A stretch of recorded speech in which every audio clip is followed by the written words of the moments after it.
Story 7. The Mundane Mechanics of an 18th-Century Printing Press. Section 1. The Press Room and the Materials. A symphony of wood, paper, and ink. Imagine, if you will, stepping back in time.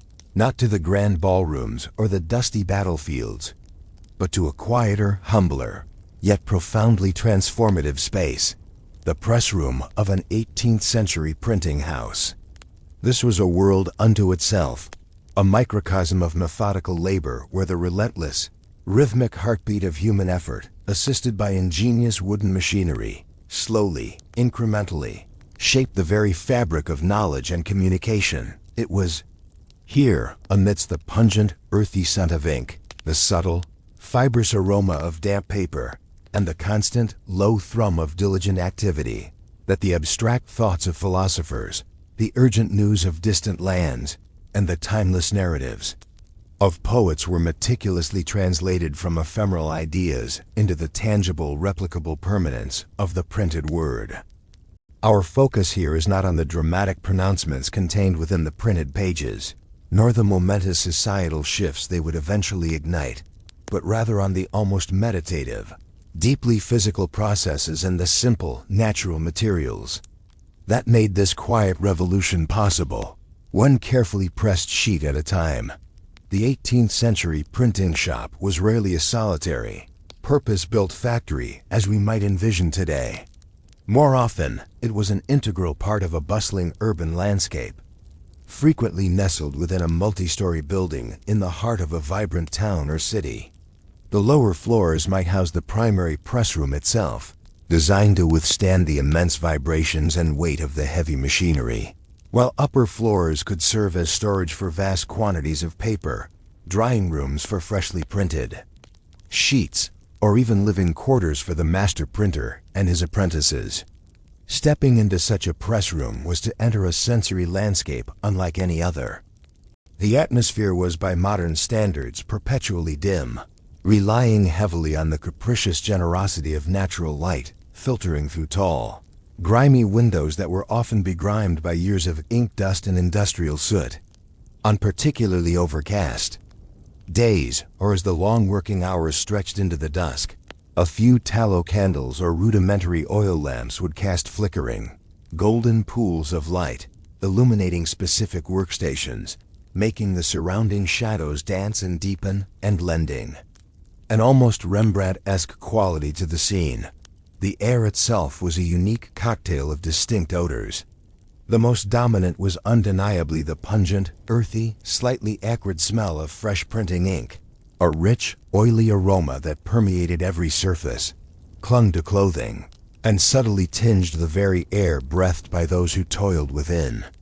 This mingled with the subtle, clean, yet damp, fibrous scent of newly wetted paper, a fresh note that momentarily cut through the heavier ink smell. Underlying these prominent aromas was the dry, almost invisible dust of countless paper fibers, perpetually suspended in the air, occasionally catching the light as motes of gold. And for those with a keen sense of smell, there might even be the faint metallic tang of the type metal itself, particularly near the composing areas where the individual characters were handled. The space was rarely silent. It was filled with a complex rhythmic symphony of sounds, the deep, resonating thump-thump of the press platen descending, followed by the softer clack-clack of the frisket and tympan being closed and opened, the gentle rhythmic slosh-slosh of ink balls being worked on the ink table, the sharp, precise click as a compositor picked a piece of type from its case, the soft rustle of paper being lifted and laid, the muffled thwack of a wooden mallet against a composing stick. Beyond these immediate, internal sounds, one might hear the distant calls of street vendors, the rumble of carts, or the muffled shouts of passers-by from the world just outside the thick walls, providing a constant, if distant, counterpoint to the focused activity within. The layout of a typical press room was a testament to efficiency born of necessity and tradition. Each stage of the printing process had its dedicated area. Near the windows, to maximize available light, would be the composing stands where compositors, often hunched over their cases, meticulously assembled the individual metal letters into lines and pages. Adjacent might be the large, heavy inking table, a smooth stone or metal slab where the viscous ink was spread and worked by the pressman. Dominating the center of the room, or positioned strategically to allow space for the pressman to maneuver, stood the great wooden printing press itself, a colossal, unyielding structure of oak and iron, often reaching towards the ceiling. To one side, perhaps near a warm stove in colder months, would be the area for dampening paper, usually involving a large trough or tubs of water and long benches for stacking. And finally, on upper floors or in designated areas, stretched long lines strung between beams where the newly printed sheets would hang to dry, slowly releasing their dampness and setting the ink, turning the air into a forest of dangling paper. Benches, racks, shelves, and heavy wooden tables for imposing forms were all arranged with a practical logic, minimizing unnecessary movement in a process that demanded repetitive precision. Maintaining consistent temperature and humidity was a perpetual challenge and a crucial aspect of the press room's environment. Paper, being a hygroscopic material, readily absorbed moisture from the air. Too dry, and the paper would be brittle, potentially tearing during the impression, and would not absorb the ink effectively, leading to a poor, patchy print. Too damp, and the paper would stretch, warp, and be prone to smudging, ruining the impression and causing ink to bleed. Thus, the wetting room or dampening area was critical, requiring careful judgment from the pressman. In the summer, keeping paper from becoming too damp or allowing ink to dry too quickly in the heat was a constant battle. In the winter, the struggle was to prevent paper from becoming too brittle and to ensure the ink maintained its fluidity in the cold. The very elements seemed to conspire against the printer, demanding constant adjustments and an intuitive understanding of materials.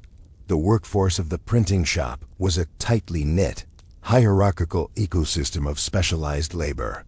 At its head was the master printer, often the owner, responsible for everything from securing commissions to managing finances, sourcing materials, and overseeing the entire operation. Below him were the skilled compositors, the artisans who could swiftly and accurately set individual pieces of metal type, reading copy, selecting characters from the intricate type case, and assembling them backwards and upside down into perfect lines of text. Then came the pressman, typically working in pairs, who operated the heavy press itself, applying ink, laying paper, pulling the impression, and ensuring consistent pressure. And usually at the bottom of the hierarchy, where the apprentices end. Ink boys, often young lads who performed the more strenuous and repetitive tasks, grinding ink, dampening paper, fetching and carrying, cleaning up, and eventually, if they persevered, learning the trade from the ground up, their hands perpetually, stained with ink and their bodies accustomed to the rhythmic demands of the press. Their quiet, specialized roles were integral to the daily operation, a seamless choreography of manual skill and traditional knowledge. Asterisk now. Let us turn our attention to the fundamental materials of the press themselves, each possessing its own unique properties requiring specific preparation and contributing distinctly to the sensory world of the printing house. First, and arguably most important, was paper. In the 18th century, paper was almost exclusively made from rags, not wood pulp, which was a later innovation. This meant that the quality and availability of paper were directly tied to the supply of discarded textiles. Linen and cotton rags were highly prized, followed by hemp and other plant fibers. The process of sourcing these rags was an industry in itself, often involving networks of rag pickers who scoured towns and countryside, collecting discarded clothing, bedsheets, and other fabrics. This seemingly humble origin gave paper a distinctly human quality, a subtle connection to the lives it had previously touched. The rags would then be meticulously sorted, cleaned, and often stored, sometimes for months, allowing them to ferment slightly, making them easier to break down. Once at the paper mill, the rags would undergo a laborious transformation. They were shredded, beaten, and macerated in water, often by water-powered hammers or stamping mills, transforming them into a fine, wet pulp. This pulp was then scooped up by skilled papermakers using a framed screen, the mold, allowing the water to drain away and leaving a thin, even layer of interlocked fibers, the nascent sheet of paper. This wet sheet was then pressed to remove excess water and carefully dried, often by hanging. The resulting 18th-century paper was distinctly different from modern machine-made paper.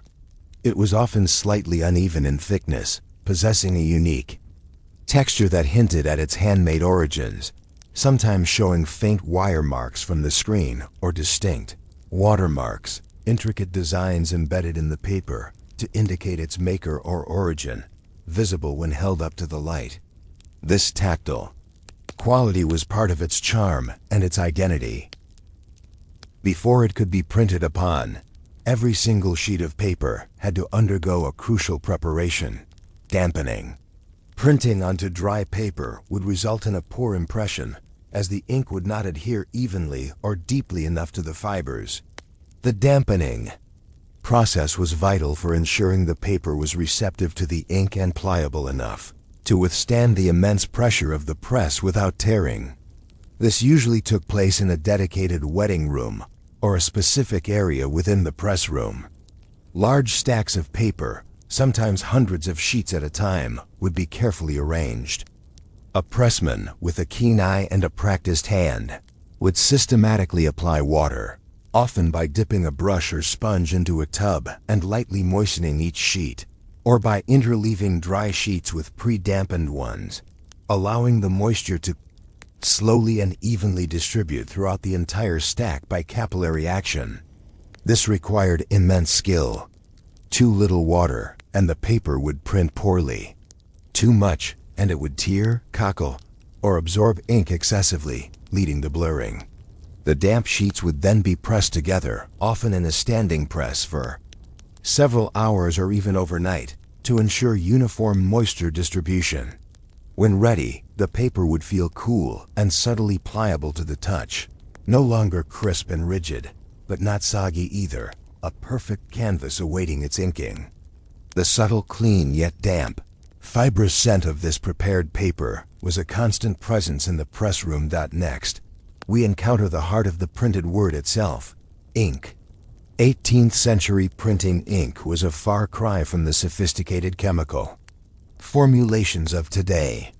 It was a remarkably simple, yet precisely balanced composition, primarily consisting of two main components: lampblack and linseed oil. Lampblack, the pigment, was essentially a very fine soot, produced by burning oils, like linseed oil itself, or sometimes resin or tar, in limited air, allowing the carbon particles to deposit as a fine powder. This provided the deep, rich black color that dominated most printed works. The linseed oil, derived from flax seeds, served as the crucial binder, giving the ink its viscous, sticky consistency. It was usually carefully prepared, often boiled or burnt for hours, sometimes days, which thickened it and improved its drying properties and adhesion to the type. To this basic mixture, other ingredients might be added in smaller quantities. Perhaps a small amount of varnish, often made from resin and oil, to enhance gloss and durability, or even a touch of turpentine to adjust consistency. The preparation of the ink was a highly laborious and physically demanding process, typically performed by apprentices or junior pressmen. It involved grinding the lampblack pigment thoroughly into the linseed oil. This was not a quick mix. It was a slow, rhythmic, and immensely physical endeavor. The ink maker would use a heavy stone muller, a large rounded stone pestle with a flat base, to meticulously grind the sticky black paste against a smooth, flat stone slab. Hour after hour, day after day, the muller would be worked in slow circular motions, often accompanied by the subtle grr schooling sound of stone against stone. ensuring that the pigment particles were finely dispersed and uniformly suspended within the oil binder. This grinding process was critical for achieving a consistent, smooth ink that would flow evenly onto the type and transfer cleanly to the paper. The texture of the freshly ground ink would be thick, viscous, and incredibly sticky to the touch, yet surprisingly smooth and velvety when worked properly. Its smell was distinct and pervasive, a heavy, oily, sometimes slightly burnt aroma, with a subtle acrid note from the lampblack. The consistency had to be just right, not too thick to spread easily, but not so thin that it would run or blot. While black ink dominated, red ink was occasionally used for initial capitals, rubrics, or special emphasis, though this required separate preparation using different red pigments, often derived from minerals. Then there was the very essence of the print itself, the type metal. The individual characters that formed the words, lines, and pages were cast from a precisely formulated alloy of lead, tin, and antimony. Each metal played a crucial role in the alloy's properties. Lead, forming the largest proportion, provided the necessary weight and a low melting point, making it easy to cast. Tin improved the fluidity of the molten metal, allowing it to flow into the tiny, intricate molds and capture fine details. Most importantly, antimony provided hardness and, unusually, the property of expanding slightly upon solidification. This crucial characteristic ensured that the cast type would fill the mold perfectly, resulting in sharp, crisp edges and an accurate, durable character face that could withstand the repeated pressures of printing without deforming. This unique alloy, perfected over centuries, was the silent backbone of the entire printing process, allowing for the precise and consistent reproduction of characters. The casting of this type was a specialized trade, often done by a separate type foundry, that the printer would have a keen understanding of its quality.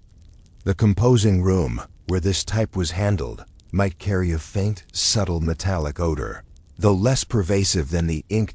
Other essential materials, though perhaps less glamorous, were equally vital to the daily operation. The wooden elements of the press itself, predominantly sturdy oak or similar hardwoods, formed its unyielding frame, its batten, and its bed. The sound of wooden mallets used by compositors and pressmen to tap and adjust locked-up forms was a frequent, rhythmic addition to the soundscape. Wooden furniture and coins, precisely cut blocks of wood, used to fill empty spaces and lock the metal type tightly within the chase. The iron frame that held the type were essential for ensuring a stable form that would not shift during printing. The ink balls, crucial for applying the ink evenly to the type, were typically made of wood or metal handles covered with soft, tanned leather, often stuffed with wool or horsehair to give them a resilient, spongy quality. They required constant maintenance, being regularly replenished with ink and occasionally retanned or replaced. The peculiar slosh-slosh or thump-thump sound of these ink balls being worked on the ink table was one of the most characteristic sounds of the press room. Finally, various oils and lubricants were essential for the smooth operation of the heavy wooden and metal components of the press itself, ensuring the screws turned, the platen descended evenly, and the carriage moved without undue friction. The subtle aroma of these oils, mingling with the dominant scents, was a testament to the constant, vigilant maintenance required to keep the cumbersome, yet miraculous, machine in motion. In this 18th century press room, every material, every tool, and every human action was a carefully considered component in a complex mechanical and manual system. The quality of the paper, the viscosity of the ink, the sharpness of the type, and the precision of the dampening all converged to determine the final quality of the printed page. It was a world of specific textures, the fibrous feel of damp paper, the oily stickiness of fresh ink, the cool, hard precision of metal type. A world of distinct smells, the heavy, pervasive ink, the clean scent of paper, the subtle metallic tang A world of characteristic sounds. The rhythmic thumping of the press, the soft clatter of type, the sloshing of ink balls.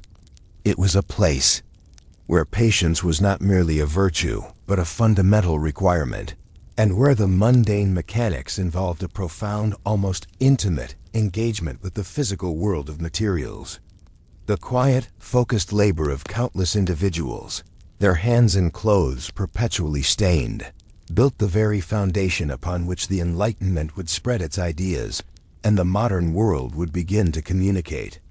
This silent, tireless dedication to the craft transformed simple materials into instruments of knowledge, one precise, laborious impression at a time.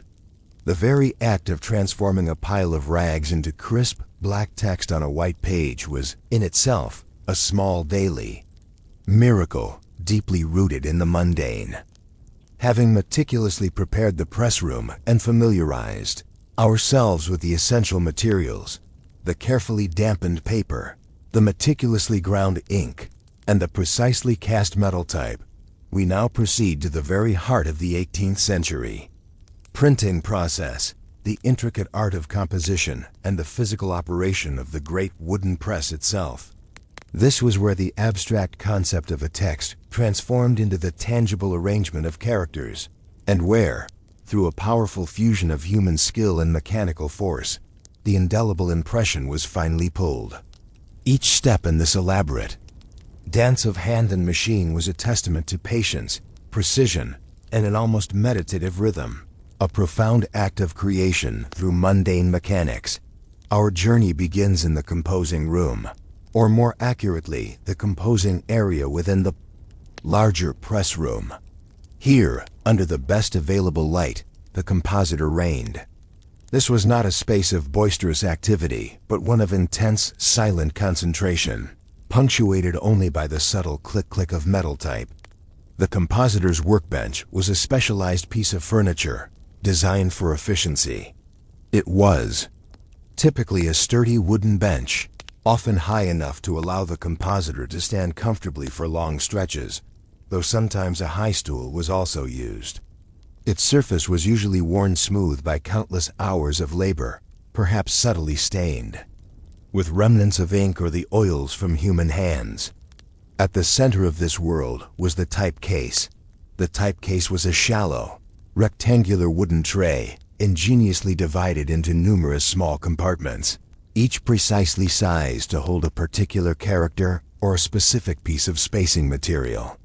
An 18th century type case was a marvel of ergonomic design, refined over centuries of practice.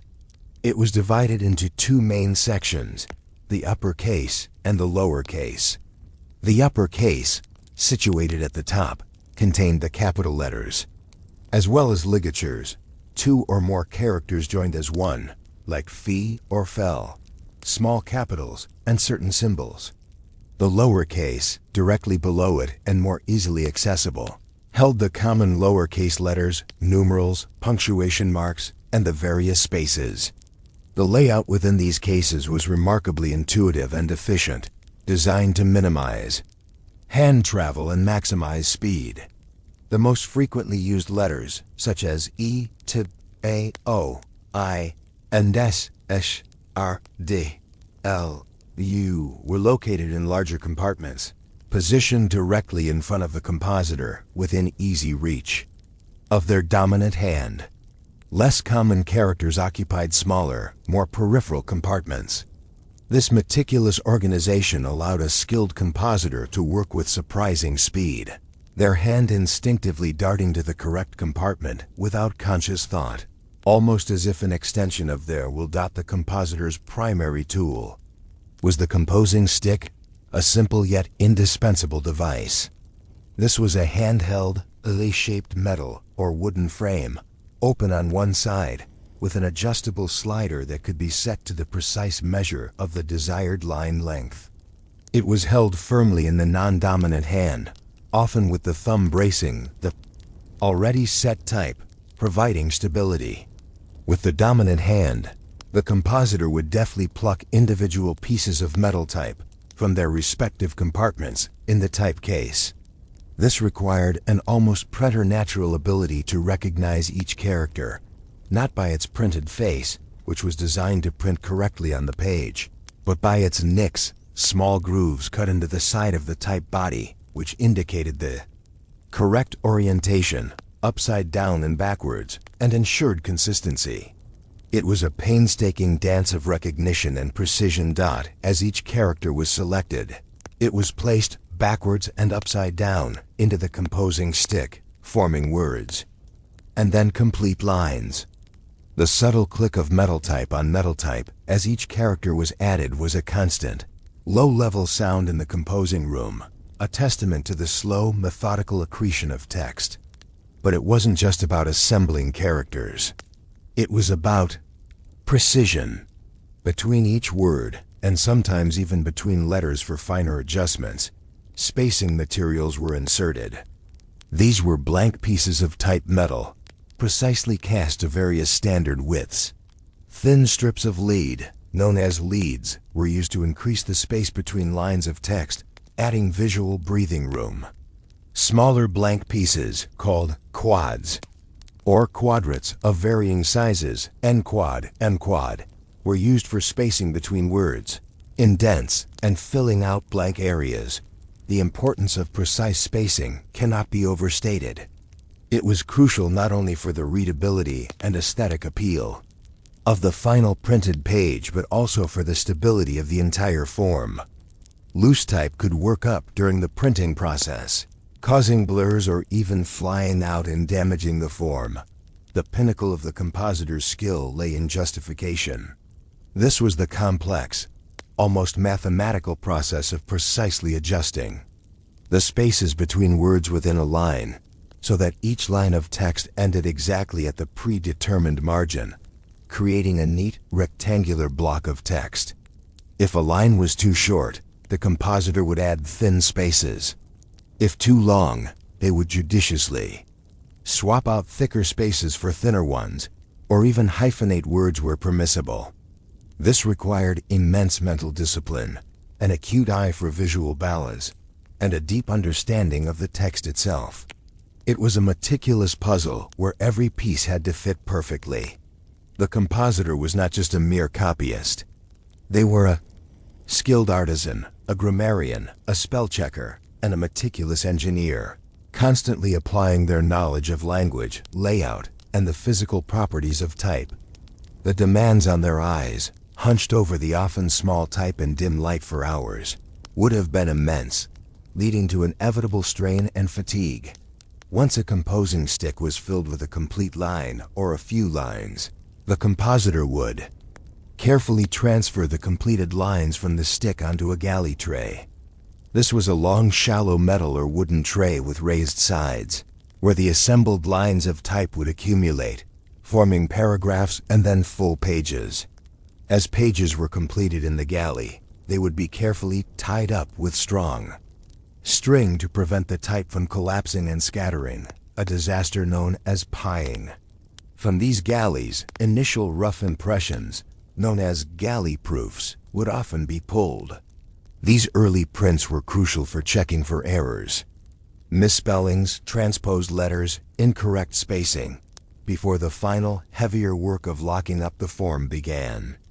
Proofreaders, sometimes the compositors themselves or specialized readers, would pore over these proofs, their eyes meticulously scanning for every tiny imperfection.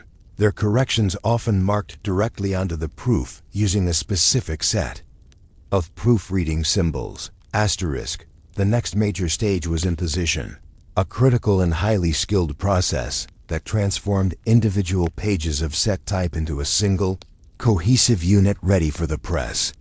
This took place on the imposing stone, a massive, perfectly flat, smooth surface, traditionally made of polished stone, such as marble or slate, or, later, a heavy cast iron slab. Its immense weight and absolute flatness were crucial for ensuring the type forms remained level and true. On this imposing stone, the compositor, or a specialized impositor, would arrange the individual pages of type in a very specific pattern. This arrangement was known as the lay of the page or the imposition scheme. The pattern was not arbitrary. It was meticulously designed so that when the large sheet of paper was printed on both sides and then folded, the pages would fall into the correct numerical sequence and orientation. Think of it as a spatial puzzle of extraordinary complexity. For a folio, a sheet folded once, making 2 leaves or 4 pages, the pages would be arranged simply.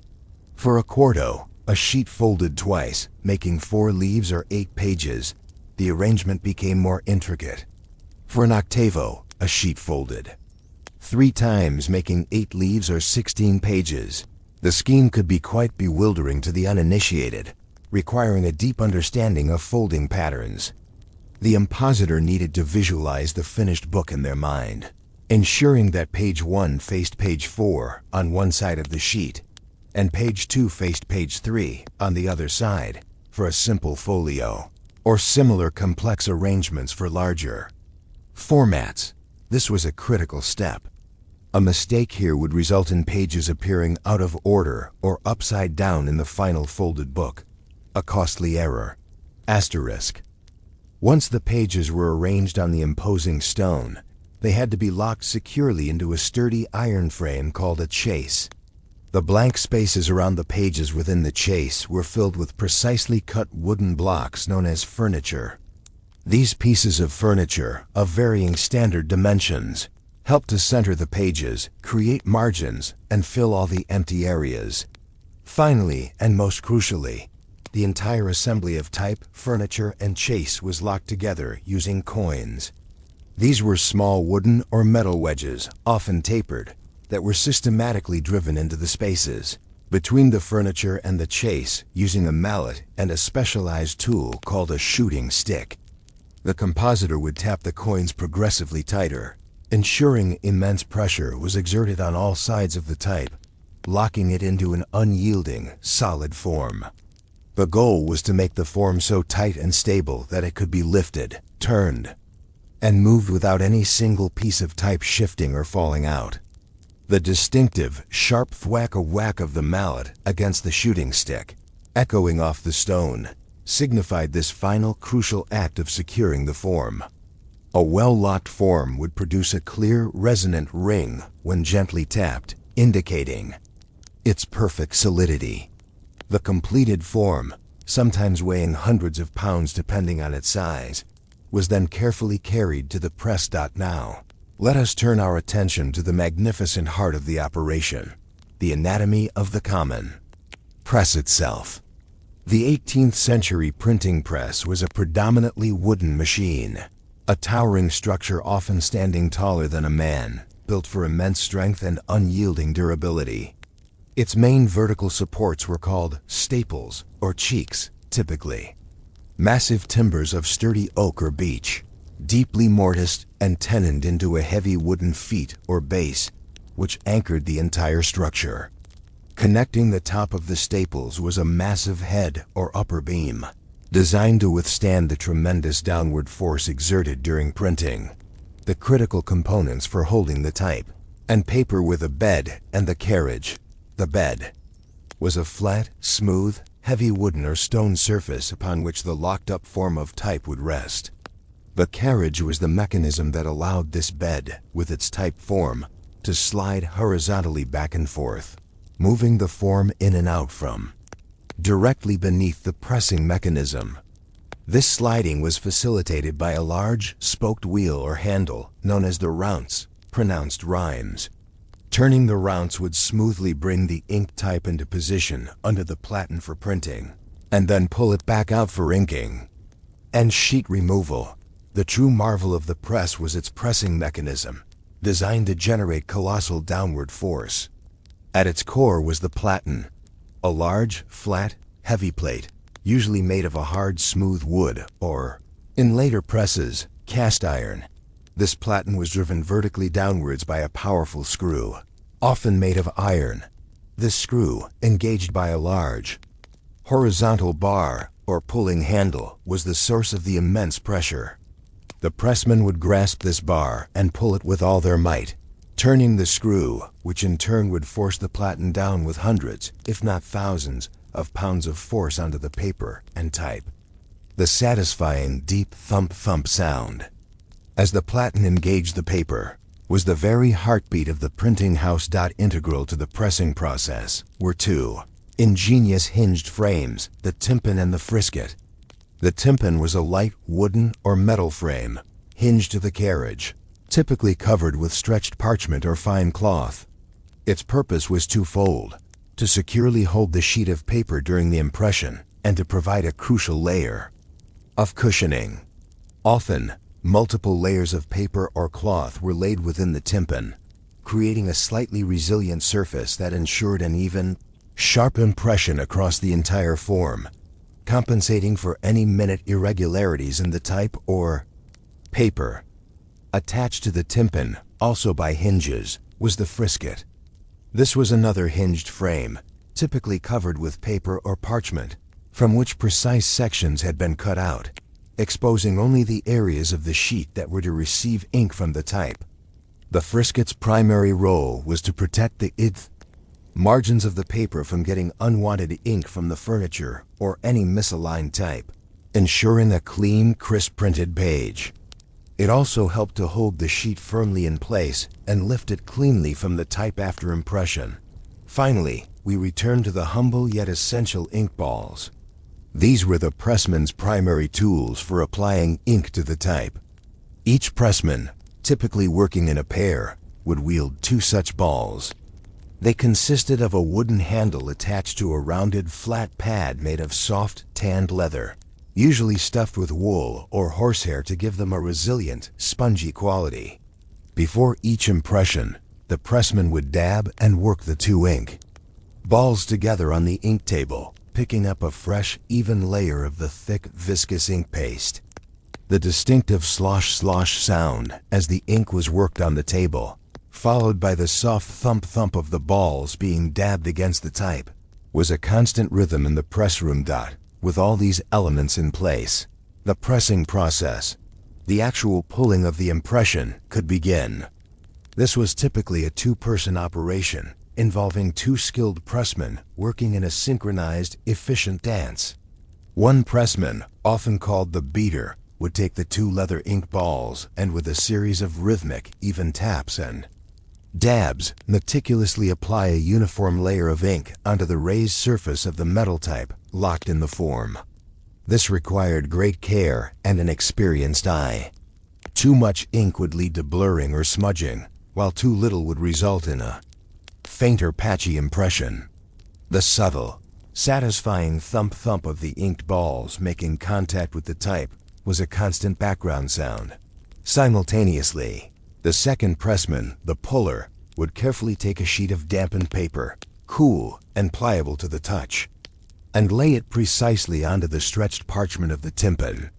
Small, sharp pins, known as points, fixed to the tympan, helped to pierce the paper slightly, ensuring consistent registration for subsequent impressions, especially when printing the second side of the sheet. Once the paper was perfectly aligned, the puller would smoothly fold the frisket down over the paper, then fold the entire tympan and frisket assembly over the inked type form. With a swift movement of the rounce handle, the puller would slide the entire carriage, with its attached tympan, frisket, and paper, inwards, bringing the inked type and dampened paper directly beneath the heavy platen dot. This was the moment of truth. With a grunt of effort, the puller would grasp the heavy pulling bar and, using their full body weight, pull it towards them, turning the massive screw. With a deep, resounding thump, the platen would descend with tremendous force, pressing the damp paper firmly against the inked, raised surfaces of the metal type. This momentary kiss of paper and ink, under immense pressure, transferred the carefully composed text onto the sheet. The sound was distinct, a deep, solid impact that vibrated through the wooden structure of the press and the very floor of the room.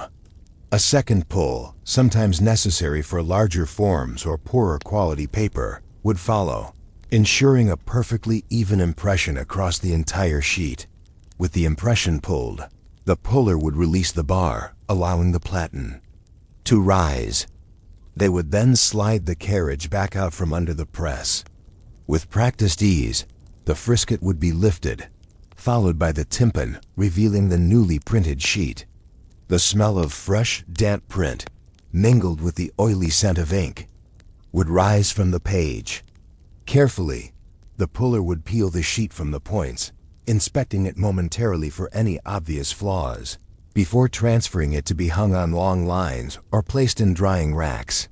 Here, in the quiet drying room, the paper would slowly release its excess moisture, and the ink would gradually set, transitioning from a viscous paste to a dry, permanent mark.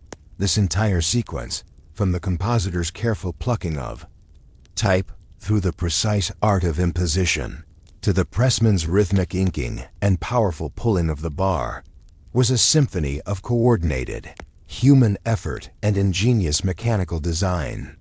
It was a process steeped in meticulous detail, requiring immense physical stamina, unwavering concentration, and a profound understanding of the nuanced properties of paper, ink, and type.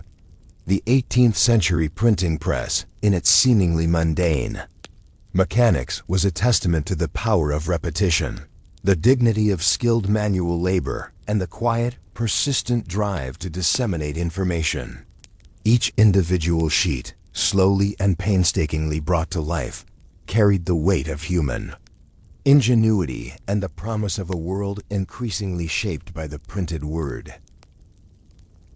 Having meticulously journeyed through the preparation of materials and witnessed the intricate ballet of typesetting, imposition, and the powerful pull of the platen, our exploration of the 18th century printing press now turns to the crucial stages that followed the moment of impression.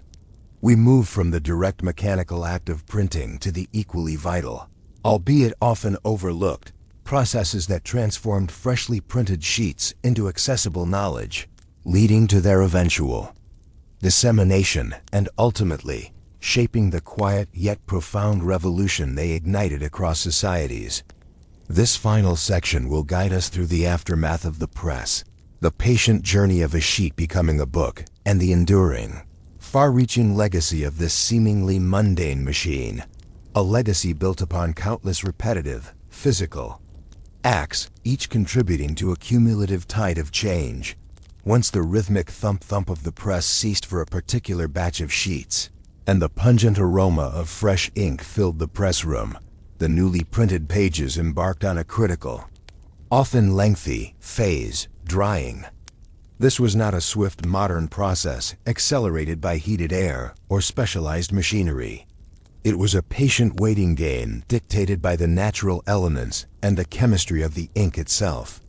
The freshly printed sheets, still damp from their pre-press wetting and now covered with wet, viscous ink, had to be carefully moved to a dedicated drying room or area. This space was typically an upper floor of the printing house, designed for optimal air circulation. Long lines or ropes were strung across the room, much like laundry lines, and the sheets were meticulously hung one by one, often draped over these lines or clipped with wooden pegs.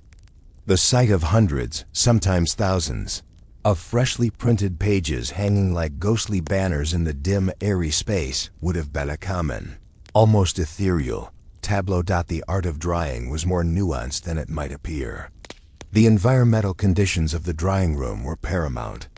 The space needed to be well ventilated to allow moisture to evaporate and the ink to oxidize and set properly, but not so drafty as to cause the sheets to flap violently, risking tears or smudges. Humidity levels were critical. Too much humidity would prolong drying times indefinitely and could lead to mold or buckling, while too little could cause the paper to become brittle or warp unevenly. Temperature also played a role, with colder conditions slowing the process considerably. The pressmen, or often younger apprentices, would regularly inspect the drying sheets, subtly testing the ink with a careful touch to determine its progress. The gentle rustle of the drying paper, as currents of air subtly shifted them, would have been a continuous, soft accompaniment to the daily sounds of the printing house. This patient waiting, sometimes extending for several hours or even a full day for the first side to dry sufficiently, was a quiet testament to the slow pace of 18th century production. If the printed material was a single-sided broadside or a simple poster, the drying process concluded the printing house's direct involvement. However, for most books and longer publications, the sheets needed to be printed on both sides, a process known as perfecting. This required immense precision. Once the ink on the first side was sufficiently dry to prevent smudging, a state known as set off, the sheets would be carefully taken down from the drying lines. Each sheet then had to be meticulously turned over and prepared for the second impression. This turning and restacking required careful handling, as even slightly damp or imperfectly set ink could still be susceptible to smudging under pressure or from accidental friction. The points on the tympan, those small pins, were crucial here, ensuring that the second impression perfectly aligned with the first, preventing misregistration that would result in blurred or ghosted images, or text that didn't align on the front and back of the page. The entire inking and pressing sequence, as detailed in Section 2, would then be repeated for the reverse side, doubling the labor and the time required for each sheet to become a fully printed artifact. Once both sides of the sheet were perfectly dry and the ink fully set, a process that could take several days depending on the ink, paper, and ambient conditions, the sheets were carefully collected and stacked. Apprentices would meticulously gather the hundreds or thousands of printed sheets, counting them, ensuring their integrity, and stacking them neatly into reams. This was often done in a cool, dry area to prevent reabsorption of moisture. The distinct, subtle smell of dried, set ink on paper would now be a firm, almost permanent aroma, different from the fresh, oily scent of wet ink. It was at this stage that the printer could truly assess the bulk output, the culmination of weeks or months of repetitive labor. Despite all the meticulous care, errors were inevitable. The 18th century printing process was a manual one, prone to human fallibility. Misspellings, transposed letters, incorrect punctuation, or even entire lines missing were common occurrences. While galley proofs and page proofs were pulled and corrected, some errors invariably slipped through to the final impression.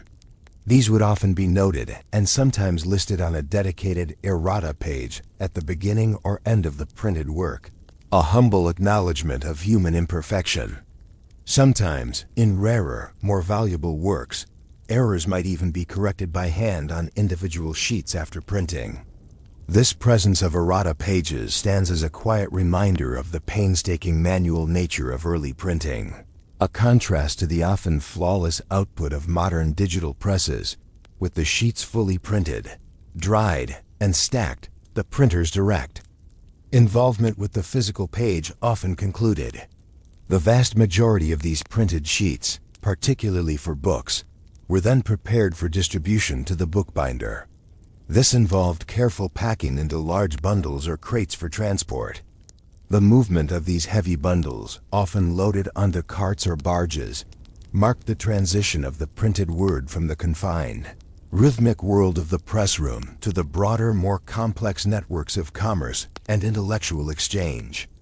Journey from a stack of printed sheets to a finished book involved another set of specialized crafts, transforming flat paper into a tangible, browsable volume. While the bookbinding process was largely distinct from printing, it was an indispensable final step for the vast majority of printed works destined for readers. The first step for the binder was folding. The large, printed sheets, often containing multiple pages arranged in the complex imposition schemes we discussed, had to be carefully folded down into signatures, smaller folded sections of the book. The type of fold, once for a folio, twice for a quarto, 3 times for an octavo, and so on, directly determined the final size and shape of the book.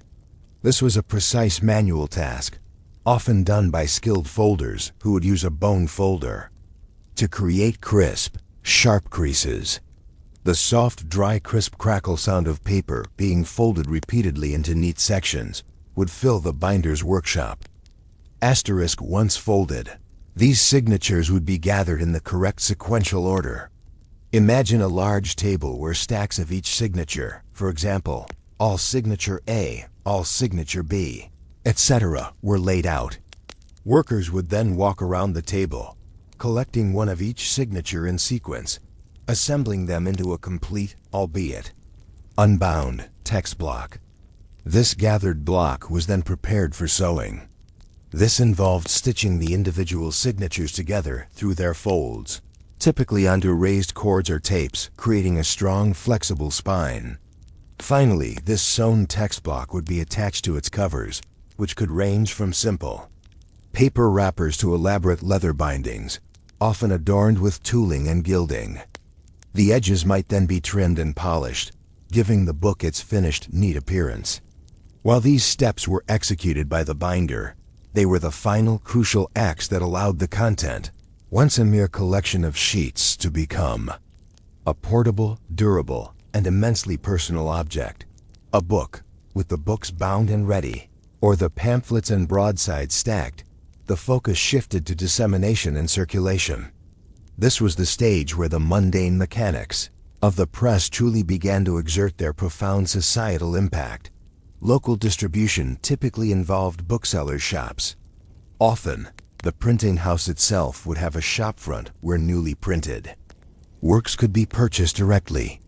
Within a town or city, hawkers and peddlers might carry pamphlets and broadsides through the streets, crying out their contents. This direct, often face-to-face, local sale provided immediate, albeit limited, reach. Asterisk. For long-distance distribution, the process became slower, more complex, and considerably more expensive. Networks of booksellers and publishers would exchange goods across regions and even international borders. Transportation was dictated by the available infrastructure. River barges provided relatively smooth, though often slow, passage along waterways. Stagecoaches and wagons carried goods and passengers across rudimentary road networks, a bumpy and often perilous journey. And ships were vital for coastal and international trade, transporting large quantities of printed material across vast distances. The sheer time involved was immense. A shipment from London to Edinburgh could take weeks, and from London to Boston, months. The cost of transport added significantly to the final price of the book, limiting its affordability. Important book fairs, such as the renowned Frankfurt Book Fair or Leipzig Book Fair, served as crucial hubs for wholesale trade, where publishers, booksellers, and scholars from across Europe would gather to exchange new publications, settle accounts, and discuss trends. These were pivotal moments in the intellectual calendar, facilitating the spread of ideas. The types of printed material circulating in the 18th century were far more diverse than just bound books. While weighty tomes on theology, law, and classical literature formed a significant portion, the printing press was also a prolific producer of more ephemeral and accessible content. Pamphlets were particularly vital, unbound, short tracts on political, religious, or social issues, easily and cheaply produced, and highly effective for rapid dissemination of arguments and opinions. Newspapers were gaining traction, providing daily or weekly accounts of current events, both local and international, shaping public discourse.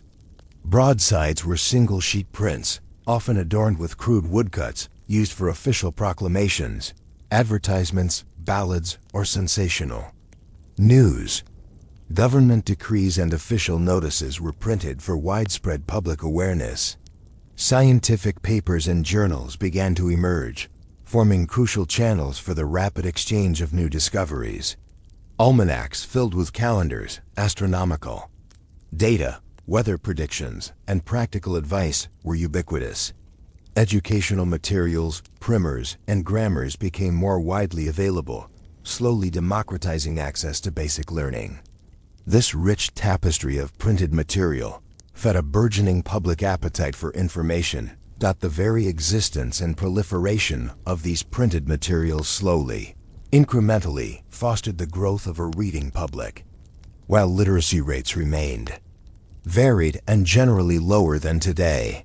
The increasing availability and decreasing cost of printed matter created a powerful incentive for more people to learn to read. Public lending libraries, or subscription libraries, began to emerge, allowing individuals to pay a small fee to borrow books, thus gaining access to a wider range of texts than they could afford to purchase outright. Coffee houses, particularly in urban centers, became vibrant hubs of intellectual exchange, where patrons could read the latest newspapers and pamphlets, engage in lively debates, and absorb new ideas. The quiet act of reading, once the exclusive domain of a privileged elite, slowly began to seep into broader segments of society. This widespread dissemination of printed materials led to a quiet, yet profound revolution in knowledge exchange. The printing press dramatically accelerated the pace of scientific discovery. Scientists could now rapidly share their research, experiments, and findings with peers across continents, leading to a much faster accumulation of knowledge. Illustrations, precisely reproduced through woodcuts or engravings, could clarify complex anatomical diagrams or botanical classifications, fostering shared methodologies and enabling others to replicate experiments. Errors could be identified and corrected more efficiently, building a more robust body of scientific truth. Think of the works of Newton, Galileo, Linnaeus. Their theories and observations could now spread with unprecedented speed, allowing for collective scrutiny and refinement. In the realm of philosophy and political thought, the printing press was an engine of debate and enlightenment.